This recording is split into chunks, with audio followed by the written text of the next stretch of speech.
It's July 17th, and I thought today we'd read a little bit more from Sylvia Boorstein's book, Pay Attention for Goodness Sake, and sit a little bit.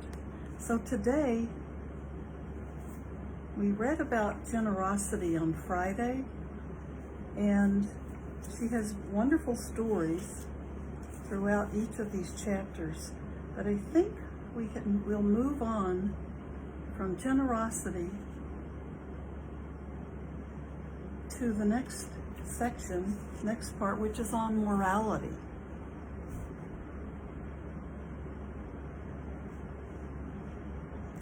Before we go on to that, what I'll do is just read the very last of the chapter.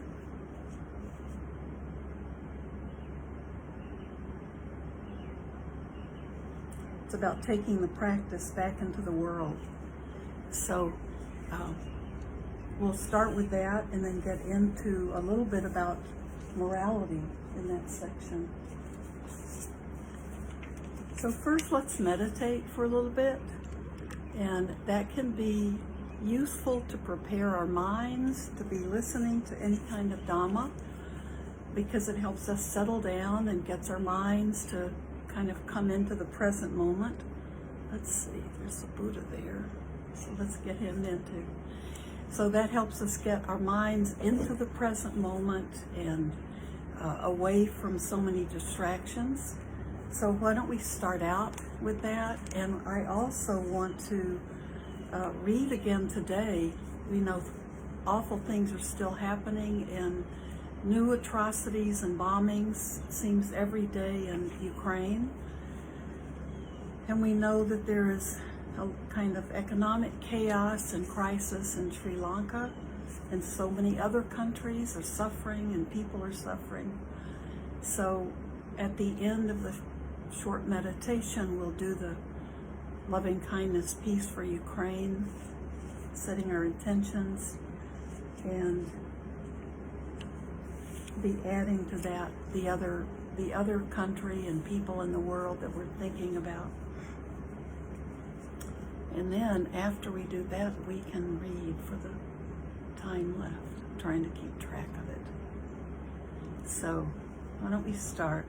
Just first, what you want to do is have a relaxed body, but let your body be, no matter what posture you're in. It can be standing, it can be walking, it can be sitting, it can be lying down. The important thing is to be relaxed and to be awake, not drowsy. So to be awake, our posture is really important. So we want to lift up our spines, roll your shoulders back, and just feel how that can change because if you've been sitting at the computer or been bending over a lot, maybe working in the garden this morning, you feel how good it feels to let your spine lift up. We get permanently hunched over from that sitting at the desk too much, sitting at a computer. So when we feel awake, drowsiness isn't a problem. And we can feel as we lift up and roll your shoulders back, you just feel your chest opening up. So every breath you take, I think, is getting down deeper. So we're taking better breaths, healthier breaths, just with our normal breathing. So you can close your eyes if it's not possible, because you may have small children that you're kind of keeping an eye on. You can keep your eyes open, try to keep them just glancing forward and down. We just don't want the visual distractions to override any other good part of our practice. As you close your eyes, just be aware of the body breathing.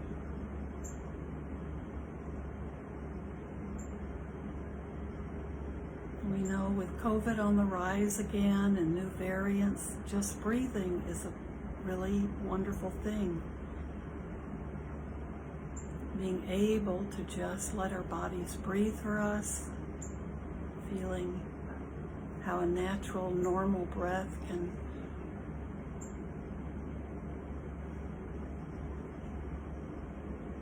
take care of your body.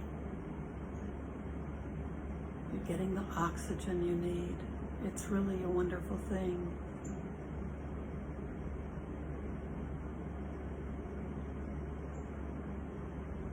Just be with the breath.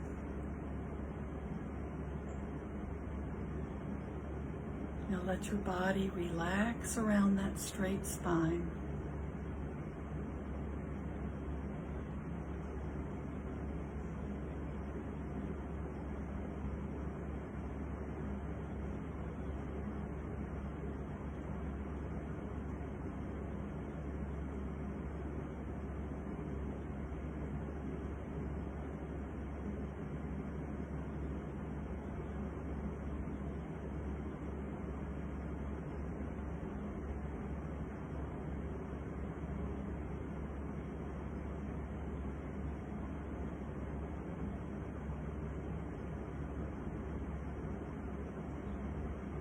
Notice if you're distracted, can you let that go?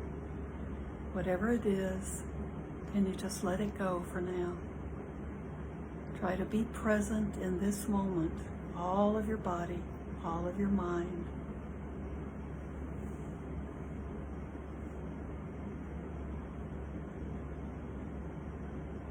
Just come to the present moment and just be with yourself.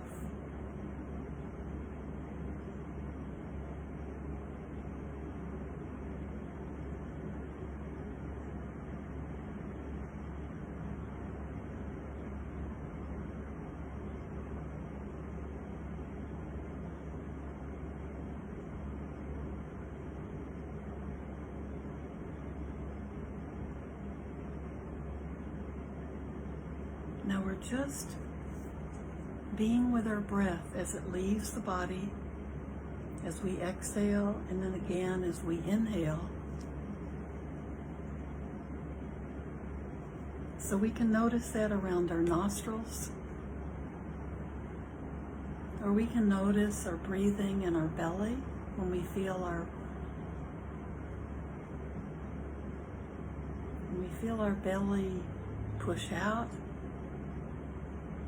on the inhale and contract on the exhale.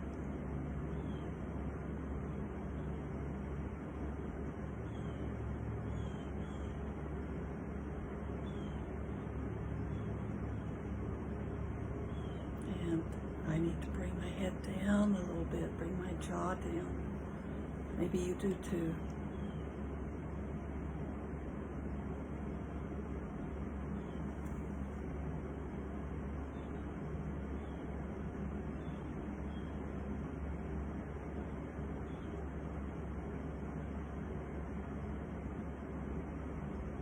Breathe in peace and breathe out peace.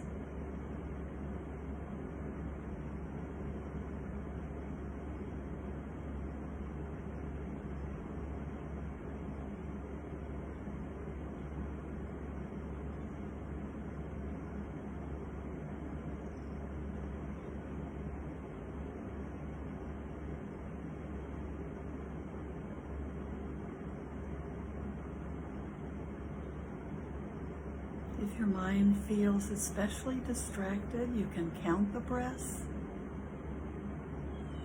Breathing in 1, breathing out 1, breathing in 2, breathing out 2.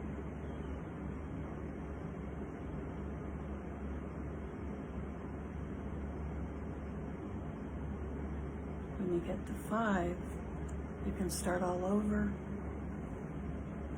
If you notice that you've forgotten the breath, or if it's in or out, if you've become distracted, just start over at 1. Let Let your body relax again.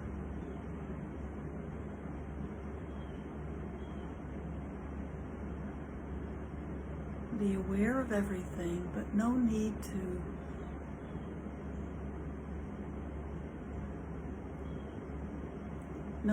to be like a critical observer. No need to know what bird is singing or what the noise is you hear outside. Just realize noise. You can make a note that it's noise, whether it's pleasant or unpleasant. If you're looking at feelings, then just let it go. Just come back to the breath.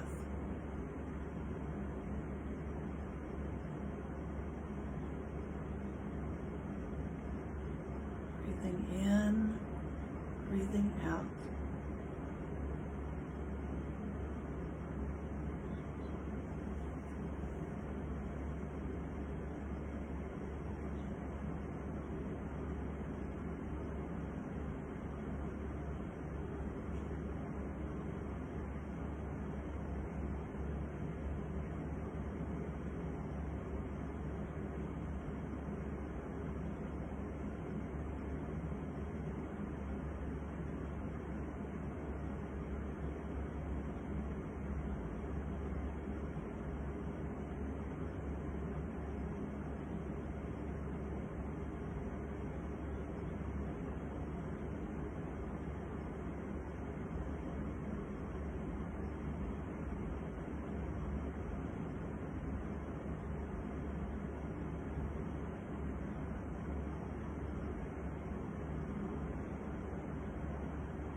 Now for our intention today, and then again, if you want to say this at 11 a.m.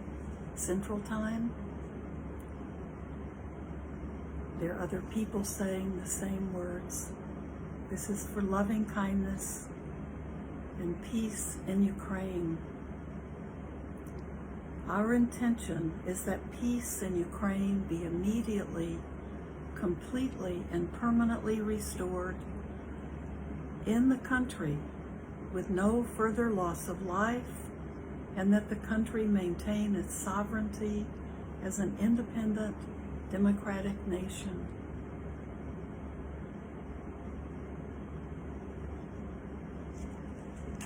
And other countries, other places, other parts of the U.S. where you know that there's tension, there's unrest, you may want to expand your intention for the day to think of those other places. For Sri Lanka, just in dire circumstances due to the government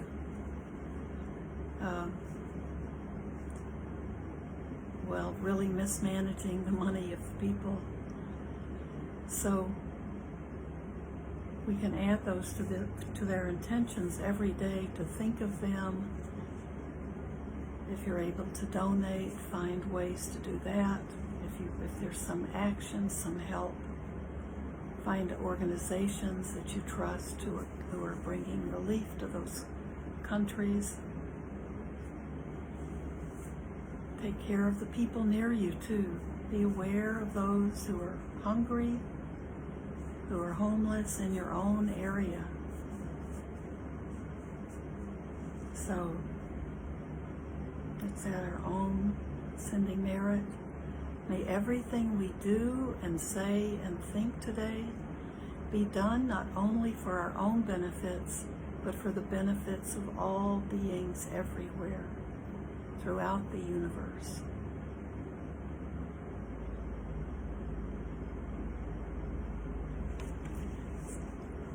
So now, with our time left, I do want to read from this lovely book, Sylvia Boorstein's book. And let's see. At the end of we're reading about the 10 paramitas, the 10 perfections, the qualities of the Buddha. And she's talking about something that we can do when they're not just meditating. So, paramita practice is equally portable, and this was from a retreat when people wanted to take reality, take what they learned at the retreat back into their everyday lives.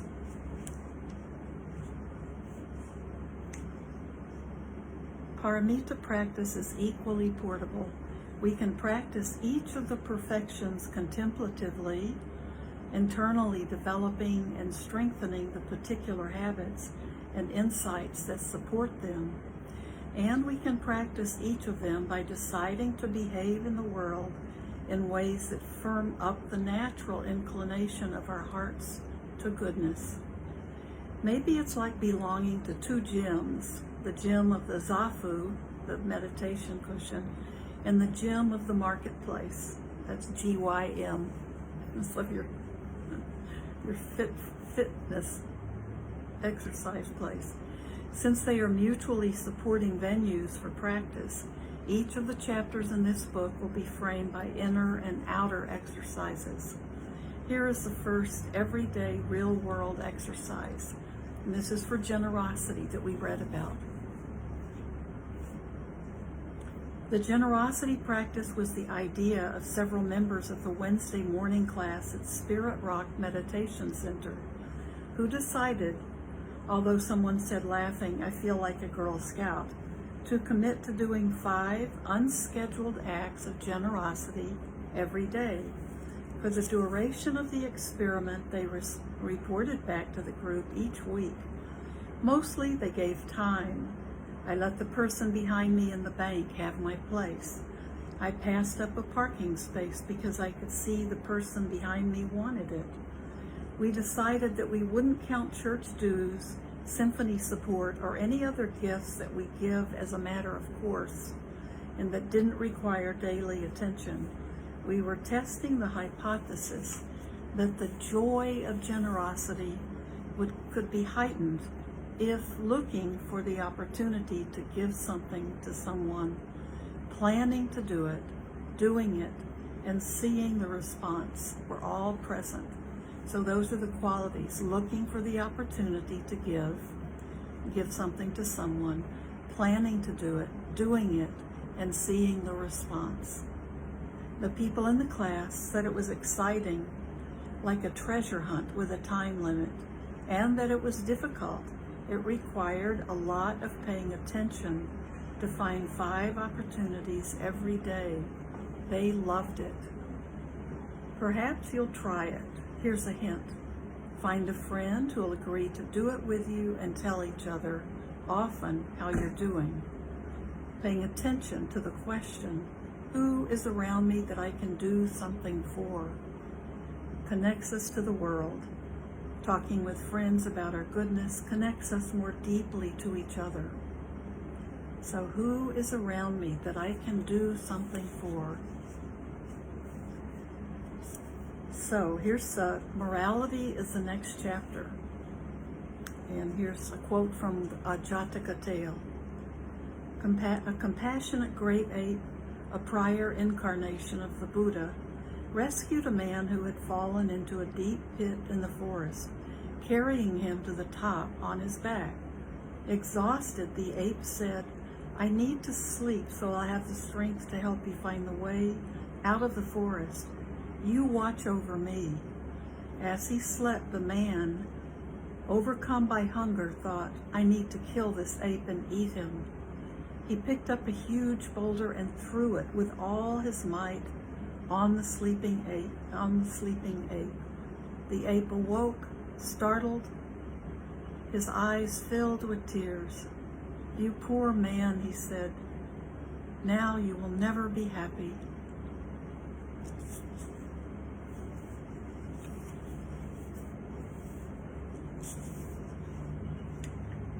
So let's read a little bit of the beginning of morality. "If I intend to perfect my morality, I'll need to be sure I stay calm enough to ensure. I'll need to be sure I stay calm enough to ensure that I don't do anything heedlessly.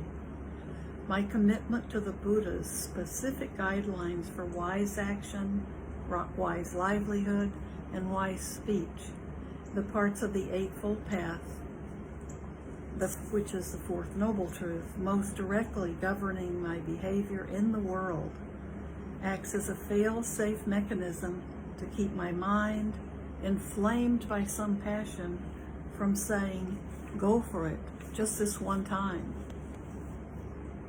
That commitment stays strong if I acknowledge the pain I feel when I cause suffering, how glad I am to repair injuries, how pleasant it is to feel that there is no one toward whom and nothing about which I feel guilty."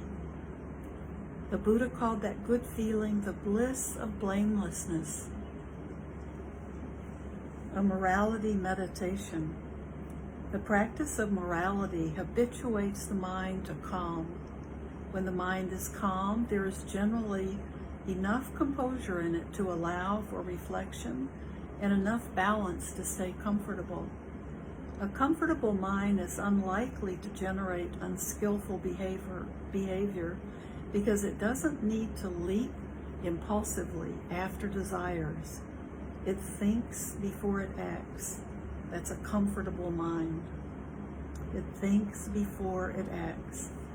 The foundations of mindfulness, the Buddha's instruction sermon for the practice of mindfulness, begins with the instruction to be in a quiet place, to sit still, and to direct attention to the breath.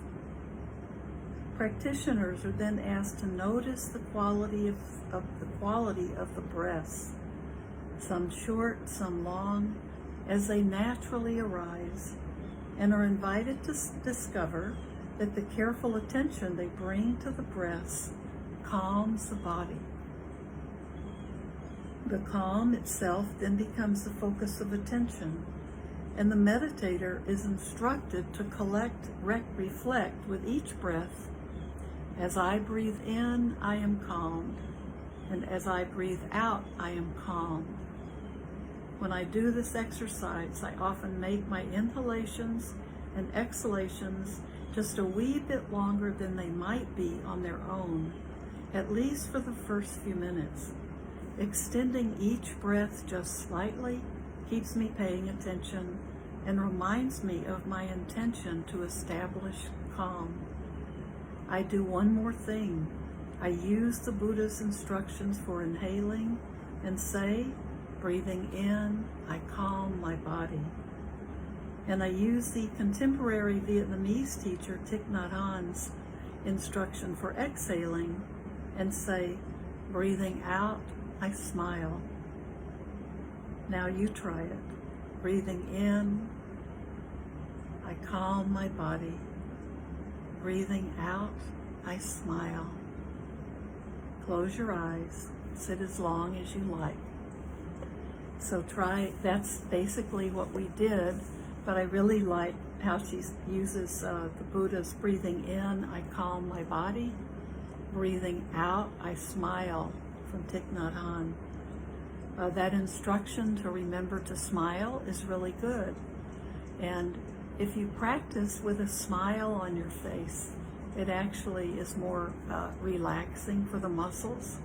But I think it also conveys a message to your body that this isn't an ordeal. This is something that should be giving us deep satisfaction and contentment and peace, this practice. So we just have a few more minutes, so I'm going to I want to remind you to remember that breath. Breathing in, I calm my body. Breathing out, I smile. We're intentionally working on developing the calmness of our body and our mind, and allowing ourselves to settle down. Let go of that restlessness and the worry and the anxiety. And it's only when we begin to settle down the body and settle down the mind that we're going to be able to reach the calm and serenity and tranquility of the body that we need to have right mindfulness, and then right samadhi, that right gathering of wisdom and concentration. So, morality, let's see, we will do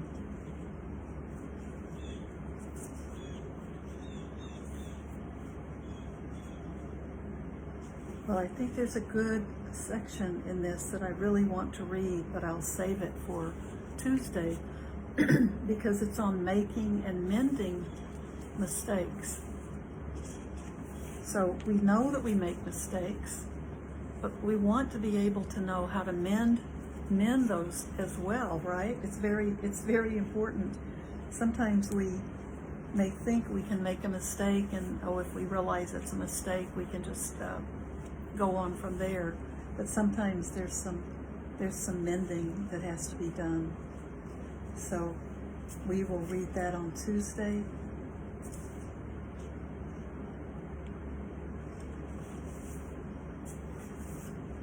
Yeah, I think we'll read a little bit more on morality, because the morality has a lot of good practices. Okay? So, sounds like it's getting noisy here in my neighborhood, so maybe a good time to go. So thank you everyone for being with me, and Eva has put something with the comments. It's a way to help. It's called globalgiving.org, and yeah, check that one out. I know the giving that I do through Ken and Misaka Kawasaki, and they have the Buddhist Relief Fund, and they do things very directly. They're living there in Sri Lanka, and so the one that Eva's mentioning, Global Giving, you can check that out and see. There might be projects dear to your heart, and try to do this every day. Do 5 things, 5 acts of generosity, and try that for a week, and have a friend, maybe have a friend to go in and do it with you, and then you can compare notes and see what you did during the day. It doesn't have to be a big thing. It can be giving of your time, giving of yourself. Those are things that we do, and be aware of those things. And this time, think about things that you can do and how you can help, and see how it makes you feel. So I'll be with you on Tuesday, and I hope you have a beautiful Sunday or a beautiful Sunday evening wherever you are, and I hope all is well with you. So thank you. Thanks for being part of my practice.